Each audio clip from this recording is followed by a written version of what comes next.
Derneği tarafından çalınacak milli marşları dinlemeye davet ediyoruz. Milli marşların ardından Sayın Cumhurbaşkanımızın video mesajı yayınlanacaktır.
Sizlere kalbi duygularımla, hürmetle, muhabbetle selamlıyorum. Ülkemizde ve dünyanın dört bir yanında yaşayan vatandaşlarımızın 29 Ekim Cumhuriyet Bayramı'nı canı gönülden tebrik ediyorum. İştirakleriyle bayram sevincimizi bizlerle paylaşan tüm dostlarımıza, tüm misafirlerimize, ülkem ve milletim adına teşekkür ediyorum. Bugün Cumhuriyetimizin 100. yıl dönümüne ulaşmanın heyecanını ve gururunu yaşıyoruz. Şanlı tarihimizin bu dönüm noktasında Cumhuriyetimizin banisi Gazi Mustafa Kemal Paşa başta olmak üzere yeni devletimizin kuruluşuna öncülük eden tüm kahramanlarımızı rahmetle iade ediyorum. 1000 yıldır vatan topraklarını kanlarıyla sulayan aziz şehitlerimize ve gazilerimize Allah'tan rahmet diliyorum. Devleti ebed müddet inancıyla asırlardır vatanımıza, milletimize ve devletimize hizmet eden herkese şükranlarımı sunuyorum. Bugün 100. yaşını büyük bir coşkuyla kutladığımız Türkiye Cumhuriyeti bizim bu topraklarda kurduğumuz son devletimizdir. Milletimizin maziden atiye uzanan yolculuğu Selçuklu'dan Osmanlı'ya, oradan da Türkiye Cumhuriyeti'ne devrolarak bugünlere kadar gelmiştir. Türkiye Cumhuriyeti, Cumhurbaşkanlığı forsundaki 16 yıldızda manasını bulan 2200 yıllık devlet geleneğimizin tüm birikimine sahiptir. Köklü tarihimizden ve kadim değerlerimizden aldığımız ilhamla Cumhuriyetimizi daha da güçlendirerek yeni asrına hazırlamanın gayreti içindeyiz. Bizzat Gazi Mustafa Kemal'in ifadesiyle kimsesizlerin kimsesi olarak doğan Cumhuriyetimizi ilelebet payidar kılmak en önemli vazifemizdir. Bu anlayışla son 22 yılda ülkemizi başarıdan başarıya, zaferden zafere koşturduk. Asırlık ihmalleri ve eksikleri gidererek yatırımlarla Cumhuriyetimizi muasır medeniyet seviyesinin üzerine çıkaracak adımları attı. Demokrasiden ekonomiye, güvenlikten adalete, eğitimden sağlığa, tarımdan dış politikaya varıncaya kadar her alanda tarihi reformları hayata geçirdik. Cumhurbaşkanlığı hükümet sistemiyle Gazi Mustafa Kemal'in milli mücadelenin maksat ve gayesi milletin tam istiklalini ve kayıtsız şartsız egemenliğini sağlamak ve sürdürmektir diyerek ortaya koyduğu idealini yaklaşık bir asır sonra da olsa gerçeğe dönüştürdü. Devletle millet arasına örülen duvarları kaldırarak Cumhurla Cumhuriyeti kucaklaştırdı. Vesayet odaklarına karşı yürüttüğümüz ve zaferle sonuçlandırdığımız mücadeleyle Cumhuriyetin demokrasiyle buluşmasını sağladı. Şimdi de Türkiye yüzyılı hedefiyle Cumhuriyetin ikinci asrını dünyada milletimizin asrı yapmak için canla başla çalışıyoruz. Büyüyen ekonomimiz, güçlenen demokrasimiz, artan itibarımız, genişleyen nüfuz alanımız, ilkeli ve vizyoner dış politikamızla ülkemizle birlikte tüm dünyada kimsesizlerin kimsesi olmayı sürdürüyoruz. Türkiye'nin her başarısının bölgemizdeki ve dünyadaki tüm mazlumlar tarafından umutla takip edildiğini görmekten bahtiyarlık duyuyoruz. Harici ve dahili dağlara aldırmadan büyük ve güçlü Türkiye ülküsünü yüceltmekte kararlıyız.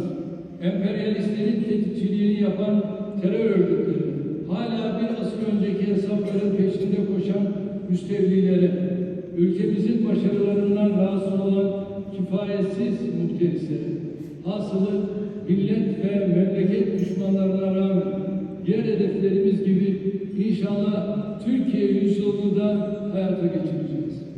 Rabbim yar ve yardımcımız olsun diyor. Bu duygu ve düşüncelerle Türkiye'de ve yurt dışında yaşayan tüm vatandaşlarımızın Cumhuriyet Bayramı'nı gönülden tebrik ediyorum. Şehitlerimizin ruhları şad olsun. Cumhuriyetimizin 100. yıl dönümü kutlu olsun. Kalın sağlıcakla.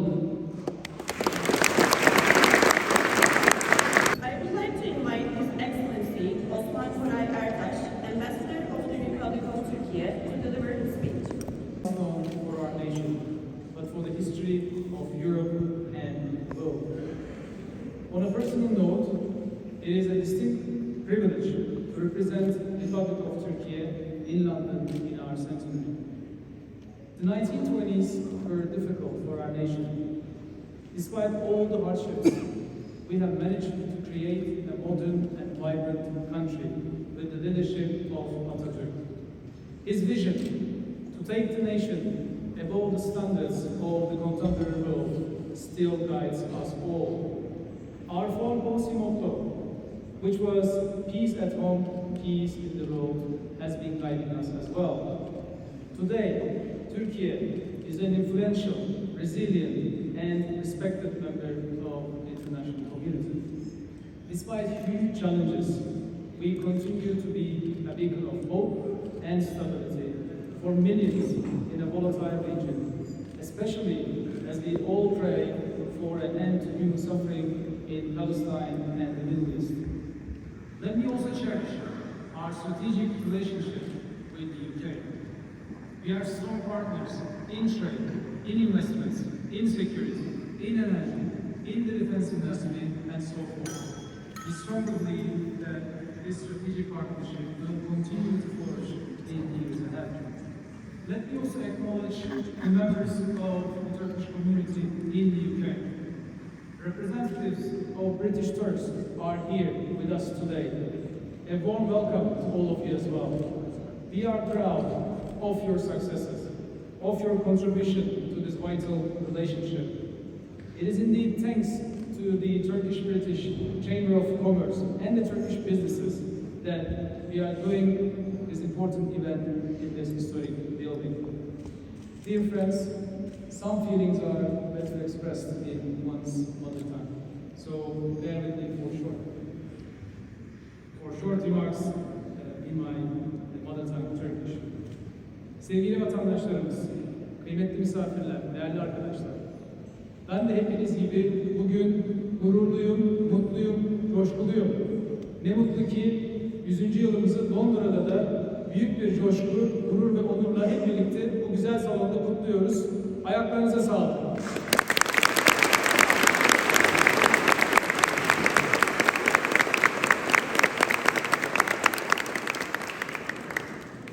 Geride bıraktığımız 100 yılda çok büyük zorluklar ve sınamalarla geçirdiğimiz dönemler oldu. Her şeye rağmen milletimizin azim ve çalışkanlığı sayesinde daima ile devam ettik ve Büyük Atatürk'ün çizdiği muasır medeniyet hedefi doğrultusunda durmadan ilerledik. Kuruluşundan 100 yıl sonra bugün çok daha gelişmiş, çok daha etkin, çok daha güçlüyüz. Bundan sonra da Cumhuriyetimizi daha ilerilere taşımaya kararlıyız ve bunu hep birlikte yapacağız. Bugün hem Türkiye Cumhuriyeti ve Türk milletinin başarılarını kutlama, hem de geleceği umut ve azimle kucaklama günü. 100. yaşımızı kutlarken kararlılığı ve vizyonuyla sadece dünyaya değil, hepimizin kalplerine damgasını vuran büyük lider Atatürk'ü rahmet ve minnetle anıyoruz.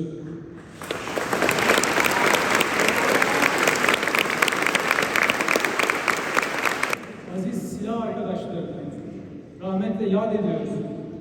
Aynı zamanda Kurtuluş Savaşı'ndan bugüne kadar bağımsız ve egemen bir Türkiye için canlarını feda eden bütün şehitlerimizi rahmet ve minnetle yad ediyoruz. Sizlerle ve başarılarınızla gurur duyuyoruz arkadaşlar.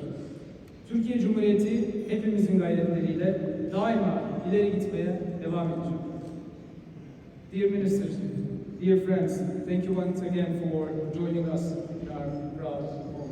Bayramımız kutlu olsun.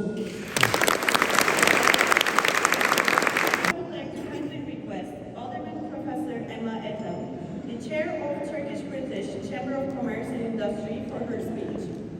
My Lords, Your Excellency, Bright Ektaş, Excellencies, fellow aldermen, distinguished guests, ladies and gentlemen. Let me start with some history. You are in quite a great hall. This part of the building, and in particular this hall, was built in 1411 and then restored in 1670 after the Great Fire. Kings and queens, heads of state, eras gone by, and those current, both from here and globally, have graced this very hall for many centuries. But none more important than yourselves. You are all most welcome here at Guildhall. And what a remarkable occasion to be together to celebrate Türkiye reflecting 100 years of progress and resilience of a republic, founded by the modernizer Atatürk. Atatürk paved the way for the modern Türkiye we know today, which has passed on from generation to generation up until this day. As we commemorate this milestone and the fruits of his labour, it gives me great pleasure to celebrate the dedication and hard work of generations with all of you today. But of course, we must pause, and we do pause to remember that in other parts of the world there is tragic conflict right now, with suffering and many lives being lost. Our thoughts and prayers are with all. Now, I'd like to share my vision for the future in economic relations. The economic partnership between the UK and Türkiye has shown the most tremendous promise over the years, rising exponentially year on year, no matter what adversity suffered in the rest of the world. We must ensure that strong relations and partnerships continue to prosper and flourish by fostering collaboration in innovation, defence and security, environmental, social and governance practices. Our common aims can drive economic growth and benefits our nations and the global community. I would also like to emphasise the importance of the United Kingdom as well as the City of London's immense potential with Türkiye for trade and investment, international finance, education and STEM, and indeed much more. It goes without saying that strengthening these economic ties to create more value, surpassing the exponential growth in economic relations of before, can be mutually beneficial to both countries. Finally, I'd like to acknowledge His Excellency Koray Ertaş, the Turkish Ambassador to the UK, Your Excellency.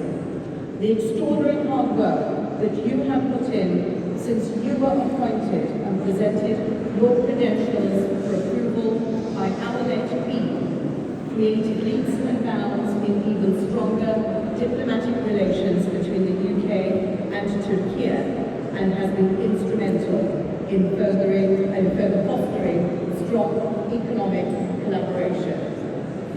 We, as the Turkish-British Chamber of Commerce and Industry, are poised and committed to our role as a catalyst to further strengthen relations in the effort to expedite what the future holds for this partnership.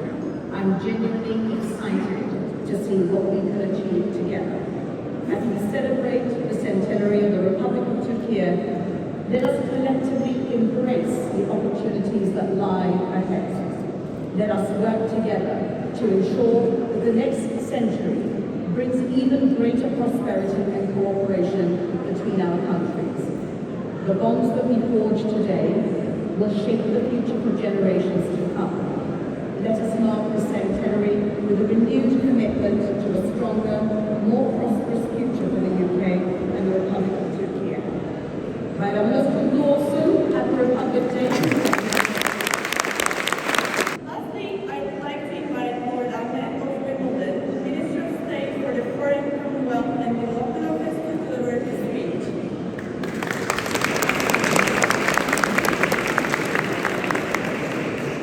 Bismillahirrahmanirrahim.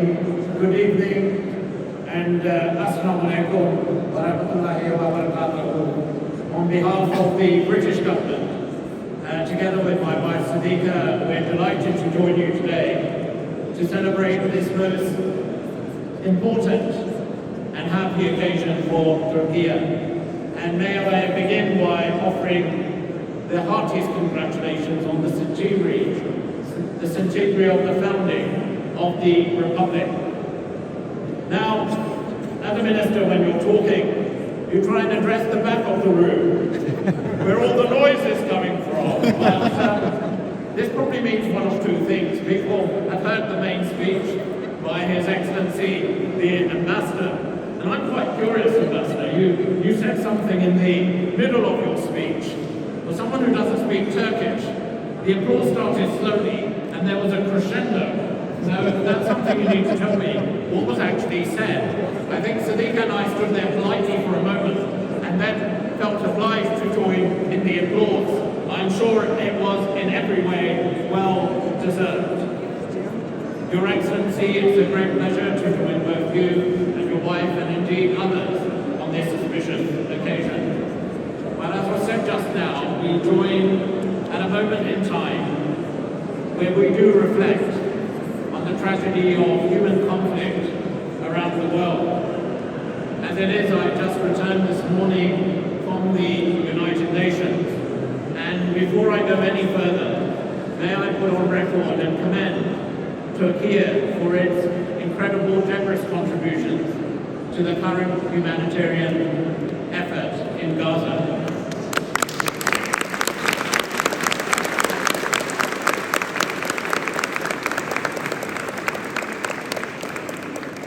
The poignancy of helping humanity is perhaps reflected that it was only in February of this year that Turkey itself suffered devastating earthquakes and the toll of casualties. So in reiterating, I'm sure on behalf of everyone here, our sincere condolences for your loss.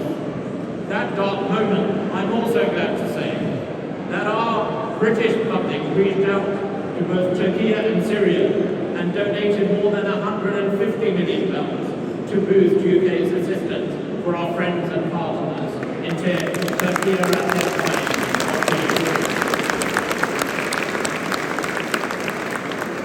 Now, the United Kingdom and Turkey have a very rich history with a relationship that has gone truly from strength to to strength, particularly in recent years. Whilst my last visit to Turkey was just after President Erdogan's re-election, there's just for a moment personal reflection. Boris Johnson called me and he said, "Tariq, I need you in Cambridge." And there was a connection to Turkey because of, many of you will know that Boris himself has Turkish heritage. But the reason he asked me to go to Cambridge, that the President of Turkey was actually coming to Cambridge to open up the most environment-friendly mosque in Cambridge. Now when you approach a president, I've met President Erdogan before, you do with a degree of trepidation. What will be that opening conversation? And as soon as I sat down, he looked at me, smiled, on his right hand sat my dear friend Ibrahim Khalid, who I've known many, many years. And he said to me, "No, David, you are Muslim," and I went, "I am, Mr. President." He said, "Why only 3 children?" And he said, "You should have more." And I look over at my wife right now. I did suggest to His Excellency it wasn't just me who would have a say in the matter. But that reflects the close family ties, the warmth of the relationship. And that relationship again is buoyed in the 4 million of my fellow Britons who are expected to visit Turkey this year alone. A testimony to the history of that great land, the beauty, its beaches, but most importantly, the hospitality of the Turkish people. Turkey also has a big heart, as I've already indicated, but it also hosts the highest number of refugees in the world, a fact that is often lost in detail. And it's a further testament to that country, the generosity of the Turkish people, that those fleeing conflict and seeking refuge find a safe haven. And the United Kingdom, again underlying our strong support, is pleased to support that particular effort. Our bilateral relationship is also strong. Our trade is now worth over £23 billion each year and continues to rise. And we have jointly announced that next year our 2 countries will begin negotiations for a new free trade agreement. But it's also no surprise that Turkey has some very distinguished British fans. I'm delighted that the Duke of Edinburgh paid an official visit to Turkey last month and was able to meet the President. Her late Majesty, Queen Elizabeth II, also paid the hugely successful visit in 2008. And I know His Majesty the King holds the country in high esteem and sent his congratulations to President Erdogan on Turkey's centenary. The regular stream of ministerial visits in both directions, including James Pepley, the Foreign Secretary, visiting twice in recent weeks, demonstrates the great breadth of activity that we engage bilaterally, but also the friendship and partnership that we are continuing to strengthen on issues of international importance. My last visit indeed to Turkey was discussions on the wider region, where we recognize that Turkey is a key power, being on the front line of the Syrian crisis, playing a pivotal role in the Russian-Ukraine conflict, and now with your involvement in supporting the Palestinian civilians in Gaza. And I've often said that Turkey is a quite unique bridge. It transcends Europe and Asia. It transcends 2 great faiths of Christianity and Islam. And therefore I'm pleased that the UK and Turkey have such a strong relationship, not just as NATO allies, but as trading partners, and also importantly, as firm friends. So in conclusion, may I say, we celebrate not just this 100 years, but here's to the next 100 years. And may I close repeat on my congratulations, this time in Turkish by saying, Davetlileri Turkey. Congratulations.